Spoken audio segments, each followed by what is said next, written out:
Όταν ο κόσμος κινδυνεύει, χρειάζεται την πιο elite ομάδα του πλανήτη. Skipper, Κοβάλσκι, Ρίκο και στρατιώτης. Είμαστε οι πιο elite, πεθαίνεις. Δώστε!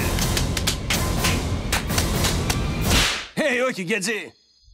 Από τους δημιουργούς της Μαδαγασκάρης. Λοιπόν, άντρες, αυτό είναι η αποστολή που περιμέναμε μια ολόκληρη ζωή. Μην πανικοβάλλεστε, πιγκουίνι. Είστε υπό την προστασία του Βόρειου Άνεμου. Στρατιώτη, ανεφοδιασμός. Δεν πάμε πουθενά μαζί σου. Δεν ξέρουμε καν ποιος είσαι. Ο Βόρειος Άνεμος είναι μια μυστική διειδική ελίτ. Μια ελίτ μυστική διειδική ομάδα δράσης που βοηθάει τα... που βοηθάει τα ζώα που έχουν ανάγκη.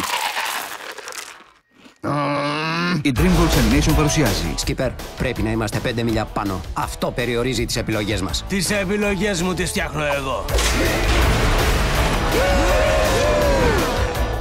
Έξυπνη κίνηση, Skipper! Αλλά βρεθήκαμε εκτός αεροπλάνου!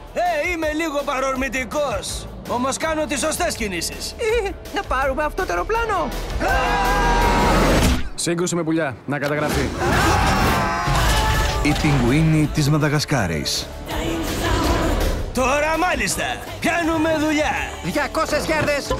100 γιάρδες! Κάνετε μετατροπή, Κοβάλσκι. Συγγνώμη, κύριε. 52 μέτρα.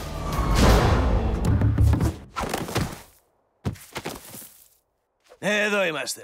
Ξεκάθαρο το τι πρέπει να κάνουμε.